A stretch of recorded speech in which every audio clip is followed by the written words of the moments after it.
ন্যায্য মূল্যে পণ্য বিক্রি এ যেন গরিবের মুরগিতে শকুনের থাবার মতো অবস্থা।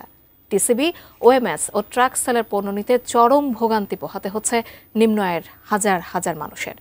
ঘন্টার পর ঘন্টা লাইনে দাঁড়িয়েও পণ্য পাচ্ছেন না নারায়ণগঞ্জের নিম্ন আয়ের মানুষেরা। বিস্তারিত জানাতে সদর উপজেলার বউবাজার এলাকা থেকে সরাসরি যুক্ত হচ্ছেন আমাদের প্রতিনিধি হাসান মজুমদার বাবলু। এই যে ক্রেতাদের ভোগান্তির অবস্থা, কি বলছেন তারা? আপনার মাধ্যমে বিস্তারিত অবস্থা জানতে চাই সেখানকার।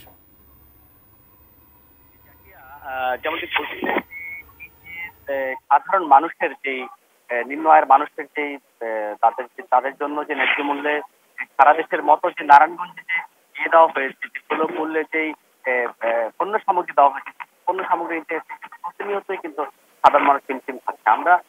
আমি এই মুহূর্তে যে জায়গাটিতে রয়েছে সেটি কিন্তু সদর উপজেলার ওয়াপদা কলোনি এলাকা। এই জায়গাও কিন্তু আমি দীর্ঘসারির লাইন।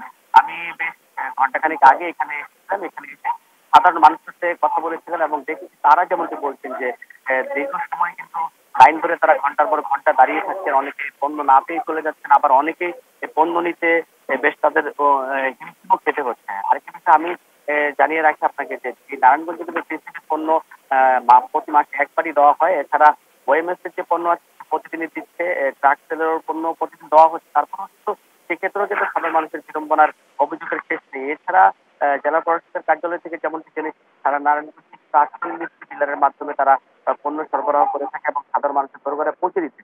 তারপরেও কিন্তু আমরা যেমনটি দেখেছি যে বেশ অব্যবস্থাপনা রয়েছে, তাদের মনিটরিং এর না করার কারণে কিন্তু তাদের সাধারণ মানুষের মধ্যে এই সমস্যাটি রয়েছে আমরা দেখেছি।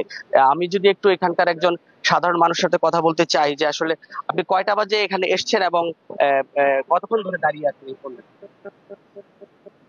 কয়টা বাজে? একটু যদি জান। আমি 9টা বাজে আইছি। 9টা বাজে? জি। এখনো পণ্য পান না।